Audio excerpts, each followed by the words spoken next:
তাই আল্লাহ তাআলার মানুষকে পাঠানোর উদ্দেশ্য হলো মানুষ যেন আল্লাহ তাআলার ইবাদত করে। ইবাদত কিভাবে করবে, সেই ইবাদতের পদ্ধতি এবং বিষয় সব কিছু শিক্ষা দেওয়ার জন্য আল্লাহ তাআলা যুগে যুগে নবী রাসূলদেরকে প্রেরণ করেছেন। আদম আলাইহিস সালাম থেকে নিয়ে সর্বশ্রেষ্ঠ নবী মুহাম্মদ রাসূলুল্লাহ সাল্লাল্লাহু আলাইহি ওয়াসাল্লাম পর্যন্ত সমস্ত মানুষকে পাঠিয়েছেন মানুষ কোন পদ্ধতিতে আল্লাহর ইবাদত করবে সেই পদ্ধতি বলার জন্য।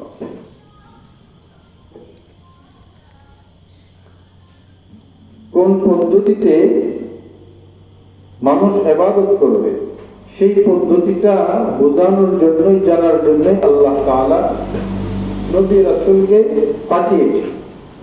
নবী রাসূল এসে নিজে আমল করেছেন এবং ওনার উম্মতকে সেই পথে পরিচালিত করেছেন।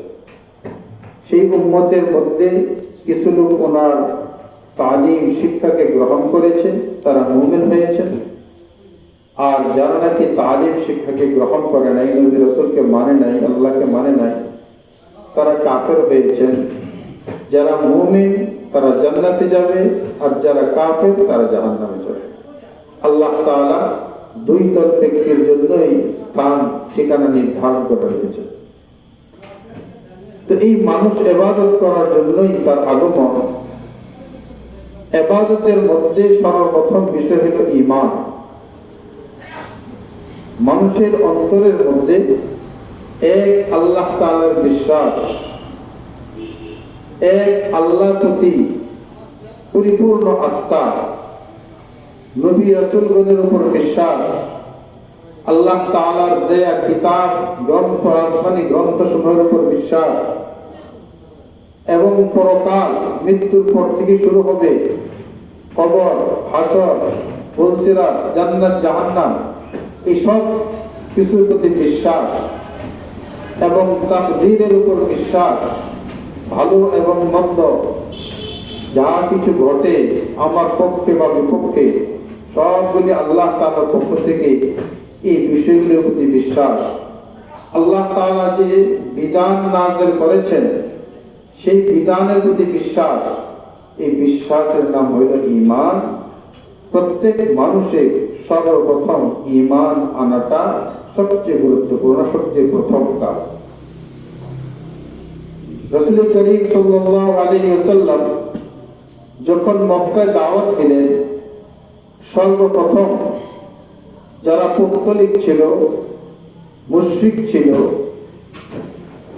একাধিক মূর্তি ভূতে পূজা করত, সেই মুশরিকদেরকে আল্লাহ রাসূল সর্বপ্রথম তাওহীদের একত্ববাদের দাওয়াত দিয়েছেন।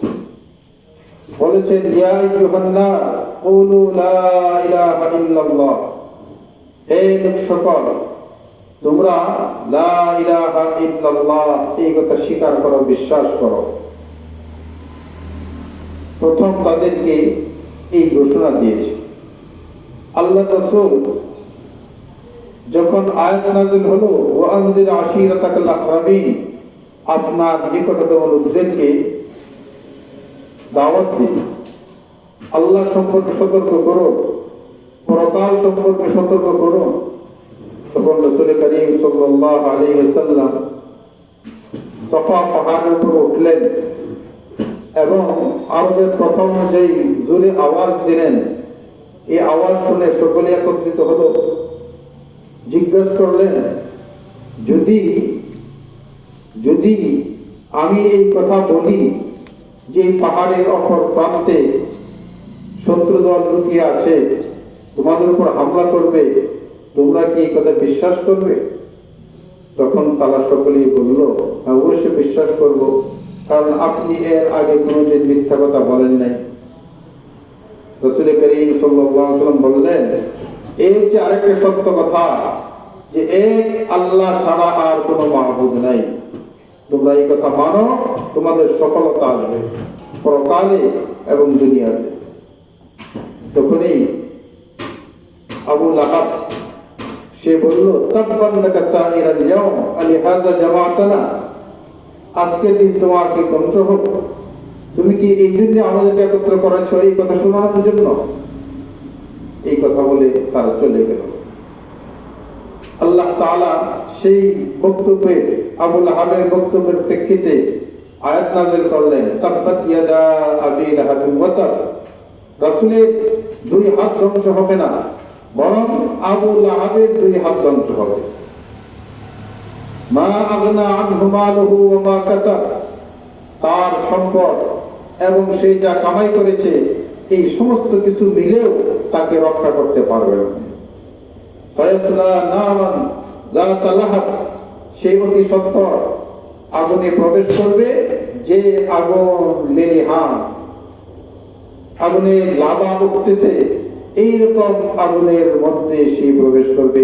ওয়ামরাআতুহু, এবং প্রবেশ করবে সে আগুনে তার স্ত্রী জামিলা। হাম্মালাতাল হাতাব, লাকড়িকে বহন করে, বগলের দাবা করে সে প্রবেশ করবে। তো যাই হোক, তো আল্লাহর রাসূল সর্বপ্রথম মানুষকে তাদের কলবের সংশোধন, যে কলবের ভিতরে শিরকের কথা আছে, যে কলবের ভিতরে মাখলুকের প্রতি বিশ্বাস, অগাধ বিশ্বাসের কথা আছে, সেই সমস্ত আকীদা বিশ্বাসকে খণ্ডন করে আল্লাহর রাসূল এক আল্লাহ তাআলার প্রতি দাওয়াত দিয়েছেন যে এক আল্লাহকে মানে, ওয়াহিদুল্লাহ, এক আল্লাহকে স্বীকার করো। আল্লাহ তাআলা কোরআনে কারীমের মধ্যে নাযিল করেছেন, ফা'লাম আন্নাহু লা ইলাহা ইল্লাল্লাহ, হে সকল, হে মুহাম্মদুর রাসূলুল্লাহ, আপনি জেনে নিন, লা ইলাহা ইল্লাল্লাহ, আল্লাহ ছাড়া আর কোনো মাবুদ নেই। এই কথা আপনি জেনে নিন, লা ইলাহা ইল্লাল্লাহ, আল্লাহ ছাড়া আর কোনো মাবুদ নেই।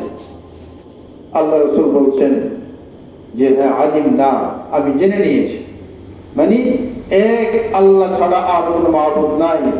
এই পৃথিবী, এই বিশ্ব, এই পাহাড় পর্বত, নদী নালা, চন্দ্র নক্ষত্র, যা কিছু দেখি এবং যা কিছু দেখি না, সব কিছুর সৃষ্টিকর্তা একমাত্র আল্লাহ তাআলা। এই সব কিছু এক সময় ছিল না, আবার সব কিছু এক সময় থাকবে না, আল্লাহ তাআলা সৃষ্টি করেছেন। অতএব এই সব কিছুর সৃষ্টি প্রমাণ করে এক আল্লাহ তাআলাই এই পৃথিবীর সব কিছু সৃষ্টি করেছেন। আল্লাহ বলেন, লাউ কানা ফীহিমা আলিহাতুন ইল্লাল্লাহ লাফাসাদাতা, এই জমিন আসমানের মধ্যে এক আল্লাহ ছাড়া যদি আরো দ্বিতীয় কোনো আল্লাহ থাকতো, লাফাসাদাতা, এই আসমান জমিন ধ্বংস হয়ে যেত। কারণ দুইজনের প্রভুত্ব একসাথে চলে না, একজনের কর্তৃত্ব হলে আরেকজন মানে না। লম্বা সময় পর্যন্ত, পৃথিবীর সৃষ্টি থেকে পর্যন্ত কোথাও ধ্বংস হলো না, এর অর্থ হলো দ্বিতীয় খোদা নাই, যে খোদা নাকি প্রথম খোদার সাথে মতানৈক্য করে কিছু ঘটাবে। অতএব এক আল্লাহ তাআলাই আছেন, সারা পৃথিবীর সব কিছু প্রমাণ করে এক আল্লাহ তাআলা আছেন। লিল্লাহিল খালকু ওয়াল আমর, আল্লাহ তাআলার জন্য সারা সৃষ্টি এবং আল্লাহর হুকুম, আল্লাহর হুকুমে চলবে এবং সারা সৃষ্টি আল্লাহর হুকুমে, সব কিছু আল্লাহর হুকুম। অতএব বান্দা আল্লাহ তাআলার হুকুমের উপর থাকবে, এক আল্লাহকে মানবে, এক আল্লাহর উপর বিশ্বাস করবে, এটাই হলো ঈমান। এক আল্লাহ তাআলার উপর তাওয়াক্কুল, ভরসা, এটা কলবের সংশোধন, ঈমানের দ্বারা কলবের সংশোধন।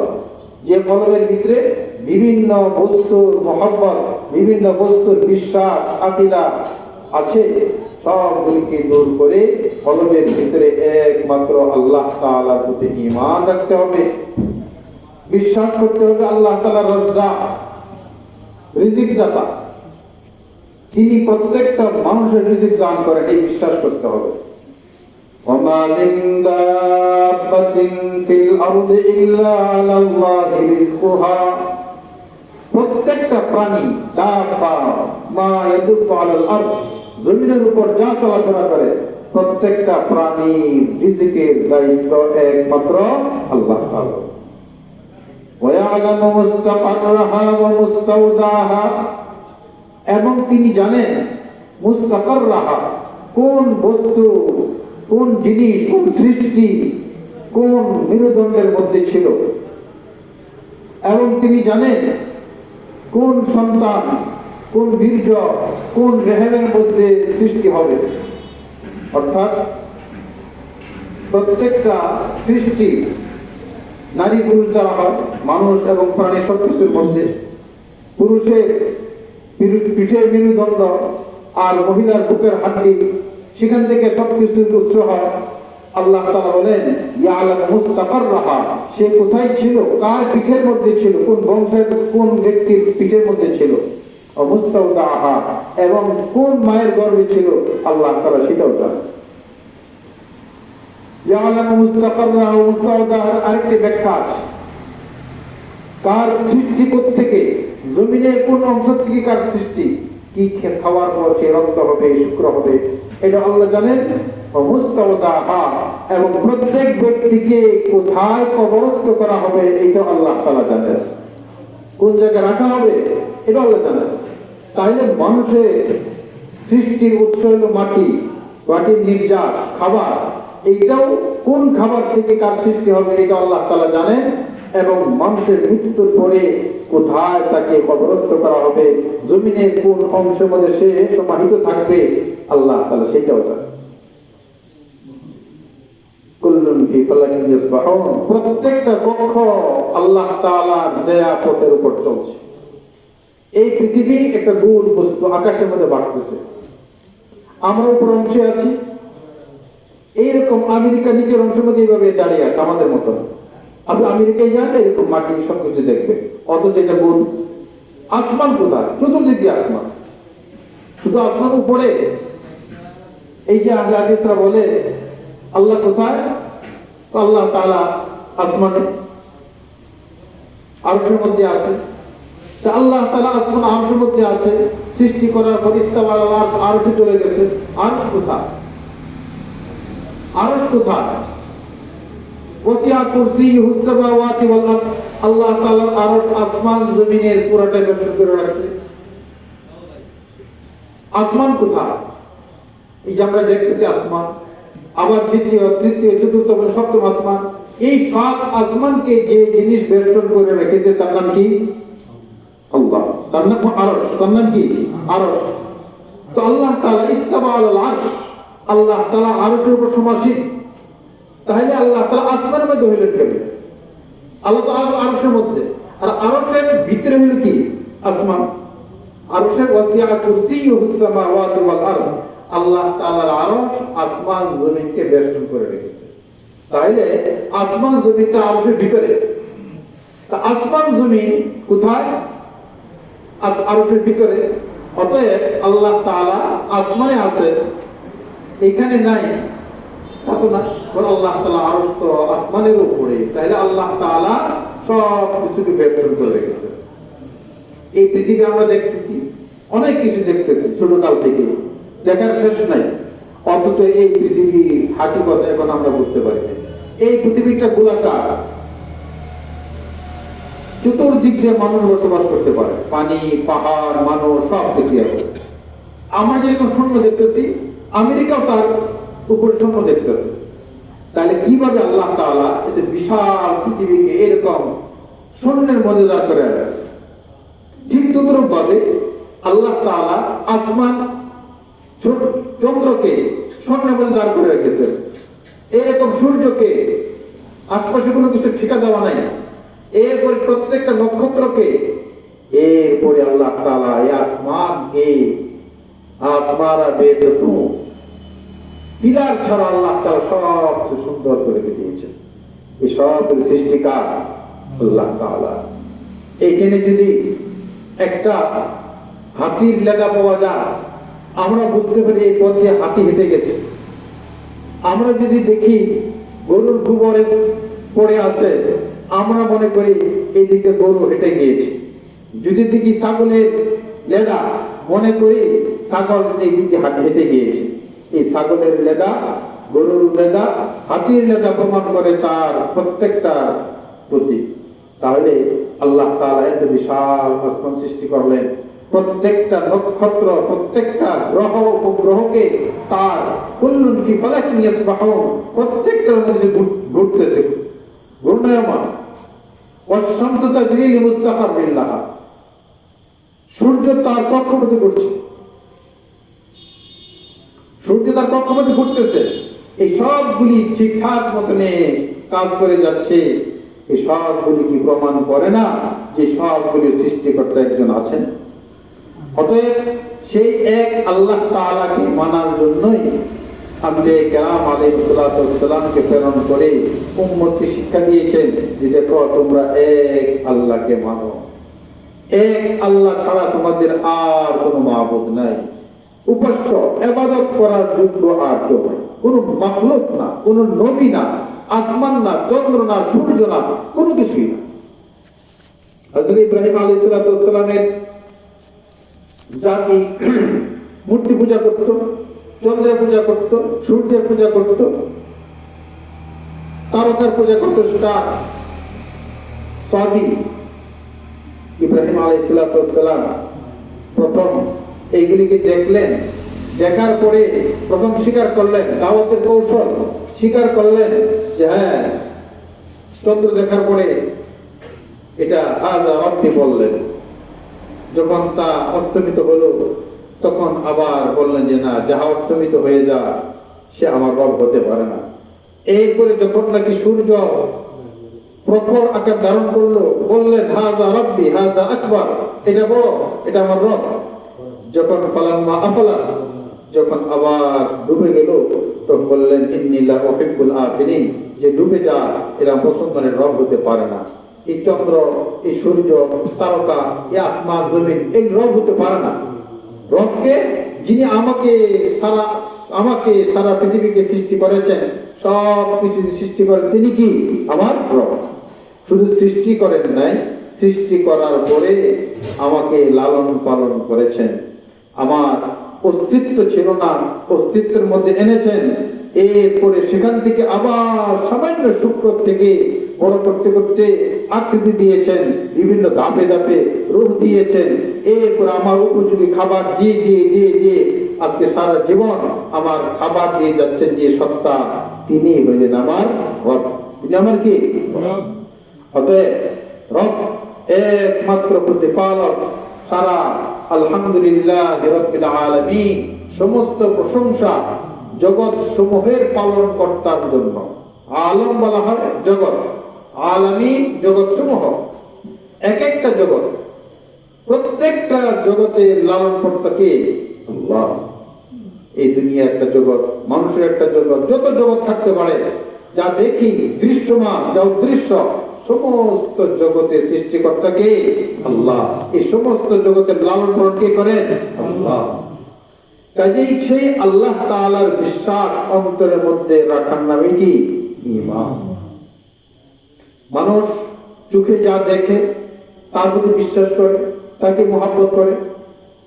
অথচ মানুষ যদি একটু গভীরভাবে গবেষণা করে, তাকা আল্লাহ তাআলা কুদরতের দিকে, ইন্না ফি খালকিস সামাওয়াতি ওয়াল আরদ, আসমান জমিনের সৃষ্টির মধ্যে লাআয়াতিন, নিদর্শন রয়েছে, লিউলিল আলবাব, যারা বুদ্ধিমান, যারা চিন্তা করে, একটু গবেষণা করে, তাদের জন্য আসমান জমিনের সৃষ্টির মধ্যে বহু নিদর্শন রয়েছে এক আল্লাহকে চিনার জন্য। আল্লাযীনা ইয়াযকুরুনাল্লাহা কিয়ামান ওয়া কুউদান ওয়া আলা জুনুবিহিম, যারা আল্লাহ তাআলাকে নিদর্শন দেখে চিনল, তারাই আল্লাহ তাআলার জিকির করে দাঁড়িয়ে, বসে, শায়িত অবস্থা। অর্থাৎ মানুষের জীবনে তিনটা হালত হয়, একটা লোক দাঁড়িয়ে থাকে, না হয় বসে থাকে, না হয় শুয়ে থাকে। এই তিন অবস্থায় সব সময় যারা আল্লাহ তাআলার জিকির করে, তারা হলো বুদ্ধিমান। আল্লাহ তাআলা নিদর্শন, আল্লাহ তাআলা বলেন ওয়া ফি আলসিনাতিকুম, তোমাদের ভাষার মধ্যেও আমার নিদর্শন। সারা পৃথিবীর মানুষের কথা বলা ভাষার যে যন্ত্র, সব এক। জিহ্বা দরকার ভাষা বলতে, সকলের জিহ্বা এক ধরনের। ছোট জিহ্বার দরকার, ছোট জিহ্বা আছে সবার। দাঁতের দরকার, না হয় কথা বলতে পারে না, আওয়াজ বেরিয়ে যায়। তো দাঁতও সবার এক ধরনের, 32টা দাঁত, একই সিস্টেমে। তালার দরকার, সব কি দরকার, সব উচ্চারণ করার জন্য সব মেশিন সবার এক, সব মানুষের। কিন্তু এর পরেও 30,000-এর চেয়ে বেশি, 3,000-এর চেয়ে বেশি ভাষা পৃথিবীর মধ্যে আছে। কয় হাজার? 3,000-এর চেয়ে বেশি ভাষা মানুষ উচ্চারণ করে, মানুষ বলে, অন্যরা বুঝে। তাহলে একই যন্ত্র, একই ফর্মা, ভাষার ফর্মা এক, ছোট জিহ্বা, বড় জিহ্বা, দাঁত, নাকের গোড়া ইত্যাদি যা যা লাগে ভাষার শব্দ উচ্চারণ করতে, মাখরাজ, এই সবগুলি সকলের সমান। তা সত্ত্বেও 3,000-এর চেয়ে বেশি ভাষা মানুষ বলে, অথচ ফর্মা এক। ভাষা কয়টা বাড়িল? 3,000। ভাষা কয়টা? আর বাড়িতে যে মেশিন দ্বারা, মেশিন কয় ধরনের? এক ধরনের। যারা ফ্রান্স ভাষা বলে, তাদের যে মেশিন, বাংলাদেশি মানুষের কথা বলার মেশিন এক। যারা জাপানি ভাষা বলে, বাংলা ভাষা বলে, মেশিন এক, সব এক। আরবি, অনারব, আজম, সবের ভাষা ভিন্ন, কিন্তু মেশিন কি এক।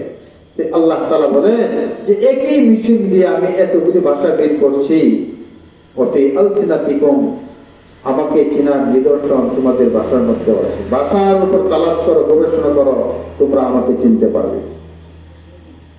ঠিক তদ্রূপ ভাবে দেখেন মানুষের এই বৃত্তান্তগুলি। আগে সব সিগনেচার ছিল, দস্তখত, এটা নকল করতে পারে মানুষ। একজনের দস্তখত দিয়ে একজন বানায় পারে, প্রায় সেম ধরতে পারে। কিন্তু আল্লাহ তাআলা প্রত্যেককে এমন এক দস্তখতের মেশিন দিয়ে দিয়েছেন, সারা পৃথিবীর কারোর সাথে মিশে না। এই যে বৃত্তান্তগুলির চিহ্ন, টিপসই টিপ, কম্পিউটারে দিলে এই সব। এখন আরো 1 লক্ষ মানুষ আছে, কারোটাই এর সাথে মিলবে না। এই যে আমার বৃত্তান্তগুলি 1 ইঞ্চিও না, এর মধ্যে কিছু রেখা আছে, রেখা দেখাও যায় না স্পষ্ট ভাবে, কিছু রেখা আছে। কিন্তু এই একটু জায়গার মধ্যেই সারা পৃথিবীর মানুষের রেখার সাথে আমার কোন রেখা মিলে না। যদি বর্তমান জমানায় 8 লক্ষ মানুষ, 800 কোটি মানুষ হয়ে থাকে, 800 কোটি মানুষের একই অতর 1 ইঞ্চি জায়গার মধ্যে সকলের ব্যবধান। এর মধ্যে কি আল্লাহ তাআলা নিদর্শন আছে না? এইরকম সব কিছুর মধ্যে আল্লাহ তাআলা নিদর্শন আছে। হালওয়ারাতে দফতরে সে মারিফতে গিরদেগার, প্রত্যেকটা পাতা, গাছের পাতা আল্লাহ তাআলাকে আল্লাহর পরিচয়ের জন্য এক একটা পাতাই বিশাল এক দপ্তর, এক রেজিস্টার। এক রেজিস্টারে যা কিছু লেখা থাকবে, একটা পাতা দেখে দেখে তাই আল্লাহ তাআলা সব কিছু চেনা যায়। এই পাতাটি কেমনে বানাইলেন, ভিতরে কতগুলো রং দিলেন, কি করলেন, কেমনে কেমনে ছোটতে বড় বানাইলেন, এই সব কিছু কি করেছেন আল্লাহ। একটা ফুল এই কিভাবে কলি থেকে ফুটে প্রস্ফুটিত হয়, এর মধ্যে কিভাবে ঘ্রাণ আসে, মাটির থেকে বাতাস খেয়ে রুদ্র লেগে ঘ্রাণ সৃষ্টি হলো কিভাবে, কে দিয়েছেন আল্লাহ। এই যে ফল, এই ফলগুলো আমরা খাই, কিভাবে এখানে মিষ্টতা আসে, কাঁঠালের এক মিষ্টি, আমের আরেকটা স্বাদ, লিচুর আরেকটা, এক এক ফলের এক একটা, অথচ একই মাটির মধ্যে জন্ম, একই বাগানে জন্ম, কিন্তু এক একটার স্বাদ কি কে দিয়েছেন আল্লাহ। সবগুলি আল্লাহ তাআলার দেওয়া। তাই এক একটা মানুষ তার সিনার মধ্যে, মনের মধ্যে কত আবেগ, কত শক্তি, কত পরিকল্পনা, প্রত্যেকটা মানুষের। আপনি ভিতরে কেটে দেখেন, কিছুই পাবেন, 1 ফোঁটা রক্ত পাবেন, ভিতরে কোনো কিছুই নাই। ব্রেনের মধ্যে আছে চর্বির মতন মগজ, কিন্তু এত ব্রেন পুরো কোরআন মুখস্থ করে ফেলছে, কোথায় কাটার পরে কিছু নেই, পাবেন না। এত বক্তৃতা করে 2 ঘন্টা 4 বা 5 ঘন্টা এর এনে ভর্তি, সিনা কেটে দেখেন কিছুই নাই। তো কোথায় সংরক্ষিত করেছেন আল্লাহ তাআলা, কোন জায়গার মধ্যে? এসব কার নিদর্শন? আল্লাহকে চেনার নিদর্শন। কাজে এক আল্লাহর প্রতি ঈমান রাখা, কলবের ভিতরে এক আল্লাহকে স্থান দেওয়া, এইটা হইল কলবের প্রথম নম্বর সংশোধন। যে কলবের ভিতরে শিরকি কুফরি আছে, সেই কলব থেকে সব বদ আকীদা, খারাপ আকীদাকে বাদ দিয়ে এক আল্লাহর প্রতি বিশ্বাস স্থাপন করা, এইটাই হলো ইসলামের প্রথম শর্ত, ঈমান। তাই আল্লাহ রাসূল সর্বপ্রথম মানুষকে ঈমানের দাওয়াত দিয়েছে। এরপরে মানুষের মাঝে বিভিন্ন ধরনের অপকর্ম, গুনাহ, পাপ করার যোগ্যতা আল্লাহ তাআলা সৃষ্টি করেছেন, যেন মানুষ ভালো এবং মন্দ দুই রাস্তাই আল্লাহ তাআলা তার সামনে দিয়েছেন, মানুষ যেন তার স্বাধীনতায় ভালো মন্দকে গ্রহণ করে। আল্লাহ তাআলা বলেন, ফাআলহামাহা ফুজুরাহা ওয়া তাকওয়াহা, প্রত্যেকটা মানুষের ভিতরে আল্লাহ তাআলা তার গুনাহ করার ক্ষমতা দিয়েছেন, ওয়া তাকওয়াহা, এবং তার তাকওয়া পর্যন্তের ক্ষমতা দিয়েছেন। তারপর বলে দিয়েছেন, কাদ আফলাহা মান যাক্কাহা, এই যে খারাপের ক্ষমতা দিয়েছেন, এই খারাপ থেকে যে সংশোধন হবে, সে হবে সকল কাম। আল্লাহ তাআলা খারাপ দিয়েছেন, খারাপ না হলে ভালোর মূল্যায়ন হতো না। ফেরেশতাদের মধ্যে শুধু ভালো, খারাপ করার যোগ্যতাই নাই, কাজেই তারা সওয়াব পায় না, বরং তারা যা নির্দেশ দিয়ে তাই পালন করে। আর মানুষকে আল্লাহ তাআলা দিয়েছেন ভালো এবং মন্দ দুইটা করার ক্ষমতা। অতএব যে ব্যক্তি নিজের ইচ্ছা, জবরদস্তি না, নিজের ইচ্ছায় খারাপকে বর্জন করলো, ভালোকে গ্রহণ করলো, ওই ব্যক্তিকে আল্লাহ তাআলা পুরস্কৃত করবেন ইনশাআল্লাহ। এই জন্য আল্লাহ তাআলা ভালো দিয়েছেন, খারাপও দিয়েছেন, যেন খারাপ থেকে বাঁচতে পারে। জবরদস্তি যদি ভালো করানো হয়, এর কোনো বিনিময় হয় না। এক ব্যক্তিকে জবরদস্তি কালিমা পড়াইলো, ভিতরে বিশ্বাস করলো না, কিন্তু একটা ধৈর্য না কালিমা পড়লো, কিন্তু ভিতরে বিশ্বাস করলো না, এই কালিমা পড়ার দ্বারা কোনো মূল্যায়ন নাই। লা ইকরাহা ফিদ্দীন, দ্বীনের মধ্যে, ইসলাম গ্রহণ করার মধ্যে কোনো জবরদস্তি নাই। কারণ জবরদস্তি ইসলাম হয় না। কেন? قد تبين الرشد من الغي, স্পষ্ট হয়ে গেছে হেদায়েত গুমরাহি থেকে। এটা গুমরাহি, এটা হেদায়েত, বাস। এখন প্রত্যেকে স্বাধীন হেদায়েত গ্রহণ করবে না গুমরাহি গ্রহণ করবে, এইবার স্বাধীন। আল্লাহ বলেন, قد تبين الرشد من الغي, হক সত্য হেদায়েত স্পষ্ট হয়ে গেছে, গুমরাহি বাতিল যেটা, এটা স্পষ্ট হয়ে গেছে। কাজেই বাতিলের মধ্য থেকে জবরদস্তি করেই না হেদায়েতে ঢুকাই দিলে হেদায়েত হবে না। হেদায়েত হলো স্বেচ্ছায় গ্রহণ করার নাম। কিসের নাম? স্বেচ্ছা। আমি এক আল্লাহকে বিশ্বাস করি, মানি, এইটার নাম হলো ঈমান। মুখে যা স্বীকার করাইলাম, ভিতরে বিশ্বাস করলো না, এর নাম ঈমান না। এই জন্যই ইসলাম জবরদস্তি গ্রহণ করানো যায় না। আল্লাহ বলেন, লা ইকরাহা ফিদ্দীন। হ্যাঁ, তবে ইসলাম গ্রহণ করার পর আল্লাহ তাআলার বাকি বিধানকে তার উপর জবরদস্তি চাপানো যাবে। তুমি যদি এক আল্লাহকে বিশ্বাস করো, মানো, তাহলে আল্লাহর বিধানকে মানতে হবে, নামাজকে মানতে হবে, রোজাকে মানতে হবে। তো যাই হোক, আল্লাহ তাআলা মানুষের ভিতরে ভালো এবং মন্দ দুইটা জিনিসই জন্মগতভাবে দিয়েছেন। আলহামাহা ফুজুরাহা, ব্যক্তির খারাপটা তার ইলহাম করেছেন, ঢেলে দিয়েছেন, ওয়া তাকওয়াহা, এবং তার ভালো জিনিসটাও ঢেলে দিয়েছেন। কাদ আফলাহা মান যাক্কাহা, এরপরে বলেন, তবে যে ব্যক্তি তার অন্তরকে খারাপের থেকে পবিত্র করলো, সংশোধন করলো, ইসলাহ করলো, সে সফল কাম। ওয়া কাদ খাবা মান দাসাহা, আর ওই ব্যক্তি ক্ষতিগ্রস্ত হয়ে গেল যে ব্যক্তি তার অন্তরকে কলুষিত করল পাপ দ্বারা। খারাপের যে দিক আছে, এটাকে আরো শক্তিশালী করলো, যে ওই ব্যক্তি হইল ক্ষতিগ্রস্ত হয়ে গেল। কাজেই ইসলাহ এইটা মানুষের জন্য জরুরি, ফরজে আইন। কারণ ইসলাহ না হইলে সে নিজেকে ধ্বংসের দিকে নিয়ে যায়। ইসলাহ না করলে তার ভিতরে কবিরা গুনাহগুলি থেকে যায়। কবিরা গুনাহ থেকে বাঁচার না হলে ইসলাহ, হিংসা কবিরা গুনাহ, এটা থেকে মুক্ত হওয়াটা জরুরি।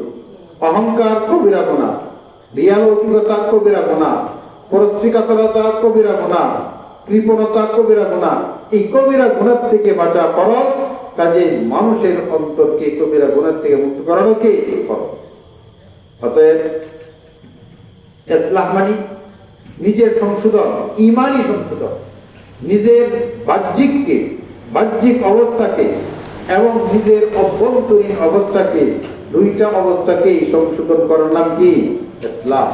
বাহ্যিককে সম্পূর্ণ শরীয়ত এবং সুন্নত মোতাবেক সাজানো, দাড়ি সুন্নত মোতাবেক রাখা, পোশাক সুন্নতি পড়া, মোজ সুন্নত মোতাবেক রাখা, চুল রাসূলের আদর্শে সুন্নত মোতাবেক রাখা, এটার নাম হলো বাহ্যিককে সাজানো। আর অভ্যন্তরে নিজের ভিতরে যে খারাপগুলি আছে সেই খারাপগুলির থেকে নিজেকে পাক সাফ করা, এইটাও খরচ। এটাকে বলা হয় অভ্যন্তরকে সাফ করা। আল্লাহ বলেন ওয়াজারু যাহিরাল ইসমি ওয়া বাতিনা, যাহিরি গুনাহ ছেড়ে দাও, বাতিনি গুনাহ ছেড়ে দাও। যা প্রকাশ্য গুনাহ হয় তাও ছাড়ো, যা গোপন হয় তাও ছাড়ো। এই গুনাহকে ছাড়ার নামে হইল ইসলাম সংশোধন। অতএব আমরা আমাদের প্রত্যেককে ইসলাহ দরকার।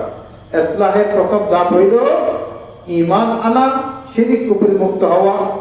এর পরবর্তী ধাপ হইল কবিরা গুনাহ থেকে নিজেকে বাঁচিয়ে রাখা, সম্পূর্ণ পাপ মুক্ত করা। الذين يجتنبون كبائر الإثم والفواحش إلا اللمم, যারা নাকি নিজেদেরকে কবিরা গুনাহ থেকে বাঁচিয়ে রাখে। ইল্লাল লামাম, তবে সগীরা গুনাহ আল্লাহ তাআলা কবিরা গুনাহ থেকে বাঁচার কারণে এই সগীরা গুনাহকে maaf করে দেন। ইন্না রাব্বাকা ওয়াসিউল মাগফিরাহ, কেননা তোমার রব অধিক ক্ষমাশীল। ওয়া আ'লামু বিকুম ইয আনশাআকুম মিনাল আরদ, তিনি তোমাদের সম্পর্কে জানেন যে তিনি তোমাদেরকে সৃষ্টি করেছেন জমিনের নির্যাস থেকে।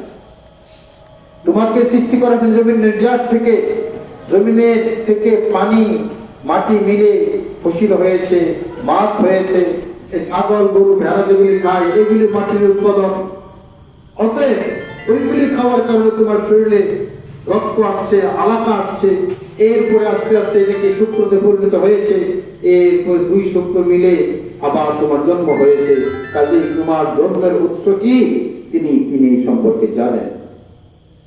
وَإِذْ أَنْتُمْ أَجِنَّةٌ فِي بُطُونِ أُمَّهَاتِكُمْ, এবং তুমি তোমার মায়ের পেটের মধ্যে যখন বাচ্চা ছিলে, জানিন ছিলে, তখনও তোমার অবস্থা সম্পর্কে আল্লাহ তাআলা জানেন। فَلَا تُزَكُّوا أَنفُسَكُمْ هُوَ أَعْلَمُ بِمَنِ اتَّقَى, অতএব তুমি নিজেকে এত পবিত্র, এত ভালো, এত গুণের মনে করো না। তোমার হাকিকত, তোমার উৎস, তোমার সব কিছু আল্লাহ তাআলা জানেন। তিনি জানেন বিমানিত তাকা, কোন ব্যক্তির মধ্যে কতটুকু তাকওয়া আছে, কতটুকু পরহেজগারি আছে, কে কতটুকু গুনাহের থেকে বেঁচে থাকে, কে কতটুকু খারাপ থেকে বেঁচে থাকে, প্রকাশ্যে এবং গোপনে, এটা কে জানেন? আল্লাহ তাআলা। সেই আল্লাহ তাআলা আমাদেরকে যে সমস্ত গুনাহকে বর্জন করতে বলেছেন, সেই গুনাহগুলিকে বর্জন করার নামে হইল কলবের সংশোধন। কবিরা গুনাহ হিংসা, কৃপণতা, ক্রোধ, শত্রুতা, এসব কবিরা গুনাহ, পরশ্রীকাতরতা, এই কবিরা গুনাহগুলি থেকে মুক্ত হওয়ার নাম হইল বাতিনি সংশোধন। আর শরীয়তের উপর বাহ্যিকভাবে বিধান মানা হইল যাহিরি সংশোধন। এই যাহিরি এবং বাতিনি সংশোধন আমাদেরকে করতে হবে। এরপরে বান্দা যখন নাকি আল্লাহ তাআলার বিধানকে পরিপূর্ণ মানবে, মানার পরে বান্দা আল্লাহ তাআলার জিকির শুরু করবে, নামাজ পড়বে, সমস্ত বিধান মানবে এবং জিকির করবে। জিকির শব্দের করতে করতে করতে করতে যার জিকির মানে আল্লাহ তাআলা, যে আল্লাহর জিকির করছে সে আল্লাহ তাআলা তার কলবে বিদ্যা অন্তরে গভীরে আসবে। অন্তর থেকে সব মহব্বত দূর হবে, একমাত্র আল্লাহর মহব্বত আসবে। কিসের মাধ্যমে? জিকিরের মাধ্যমে। তাই আল্লাহ তাআলা বলেন উযকুরুল্লাহা যিকরান কাসীরা, তোমরা আল্লাহ তাআলার অধিক জিকির করো, খুব বেশি জিকির করো। ওয়াসাব্বিহুহু বুকরাতাও ওয়া আসীলা, এবং সকাল সন্ধ্যায় আল্লাহ তাআলার তাসবিহ পাঠ করো। এই যে জিকির করো আল্লাহ তাআলার অধিক অধিক জিকির মানে কি? দুনিয়ার কাজের তুলনায় যদি জিকিরের অংশ বেশি হয় তাহলে অধিক জিকির হলো, আর জিকিরের তুলনায় দুনিয়ার কাজ বেশি হয় তাহলে দুনিয়ার কাজ বেশি হলো। আল্লাহ কি বলছেন? না, দুনিয়াটা কমাও, আল্লাহর জিকির বেশি করো। উযকুরুল্লাহ যিকরান কাসীরা, দুনিয়া কম জিকির বেশি, তাহলে জিকির কাসীর, অধিক জিকির হলো। কাজেই আল্লাহ তাআলার অধিক জিকির করো, অর্থাৎ তুমি দুনিয়ার কাজের তুলনায় আল্লাহ তাআলার ইবাদত বন্দেগী জিকির বেশি করো, এবং সকাল সন্ধ্যা তুমি আল্লাহ তাআলার তাসবিহ পাঠ করো। ওয়াসাব্বিহুহু বুকরাতাও ওয়া আসীলা। প্রথমে যে আমি আয়াত তেলাওয়াত করেছি সেই আয়াতের মধ্যে আল্লাহ বলেন, ইয়া আইয়ুহাল্লাযীনা আমানুত্তাকুল্লাহ, হে ঈমানদার বান্দারা তোমরা আল্লাহকে ভয় করো। আল্লাহকে ভয় করো মানে ঈমান আনো, শিরক কুফর বাদ দাও। আরেক অর্থ হলো আল্লাহ তাআলাকে ভয় করো মানে সমস্ত গুনাহকে বর্জন করো আল্লাহর ভয়ে। আল্লাহর ভয়ে কবিরা গুনাহ সগীরা গুনাহ বর্জন করো। এরপরে ওয়াকুলু কাওলান সাদীদা, এবং তুমি সঠিক কথা বলো, সত্য কথা বলো, যত সত্য কথা সেগুলি বলো, মিথ্যা কথা বলো না। রাইসুল মুফাসসিরিন হযরত আব্দুল্লাহ ইবনে আব্বাস রাদিয়াল্লাহু আনহু বলেন, পৃথিবীর মধ্যে যত সত্য কথা আছে তার ফরজে কামেল সত্য কথা হলো, সবচেয়ে বড় সত্য কথা হলো কাউলু লা ইলাহা ইল্লাল্লাহ। লা ইলাহা ইল্লাল্লাহ এটা সবচেয়ে বড় সত্য কথা। তাইলে ফরজে কামেল হিসাবে সবচেয়ে বড় সত্য কথা বলা মানে তোমরা লা ইলাহা ইল্লাল্লাহ জিকির করো। আগে বলছেন আল্লাহর প্রতি ঈমান আনো, আর বলেছেন কবিরা গুনাহ বর্জনের মাধ্যমে তাকওয়া অর্জন করো। এরপরে বলতেছে যে তুমি আল্লাহ তাআলার জিকির করো, অর্থাৎ আসল সত্য কথা লা ইলাহা ইল্লাল্লাহ, এই সত্য কথাটা বেশি বেশি বলো। লাভ কি? এক নম্বর লাভ, ইউসলিহ লাকুম আমালাকুম, তোমাদের আমল সংশোধন হবে। আমল সংশোধন হবে মানে তুমি যে কাজগুলি গুনাহগুলি করো এই গুনাহের কারণে গুনাহের একটা প্রভাব তোমার অন্তরে পড়ে, কালো দাগ পড়ে। অতএব গুনাহের কালো দাগ দূর হবে তুমি যদি আল্লাহ তাআলার জিকির করো। আল্লাহর জিকিরের দ্বারা গুনাহের যে কালো দাগ মরিচা অন্তরের ভিতরে পড়েছে সেই মরিচা তোমার থেকে দূর হয়ে যাবে। আর কি লাভ হবে? ওয়ায়াগফির লাকুম যুনুবাকুম, তুমি যদি আল্লাহ তাআলার জিকির করো আল্লাহ তাআলা তোমার জীবনের গুনাহ কাটা মাফ করে দিবেন। তাইলে গুনাহের দ্বারা জিকিরের দ্বারা গুনাহ মাফ হয়, জিকিরের দ্বারা মরিচা দূর হয়, গুনাহ মাফ হয়। আল্লাহ রাসূল বলেন, ইযা আযনাবাল আবদু নাকাতাত নুকতাতুন সাওদাউ ফি কলবি, যখন নাকি কোনো বান্দা কোনো গুনাহ করে গুনার একটি কালো দাগ তার কলবের ভিতরে পড়ে, ফাইন তাবা ওয়াস্তাগফারা সুকিলা কলবুহু, সে যদি তওবা করে আল্লাহর কাছে ইস্তিগফার পাঠ করে তার সুকিলা কলবুহু, তার কলব পরিষ্কার পরিচ্ছন্ন হয়ে যায়, গুনাহের কালো দাগ দূর হয়ে যায়।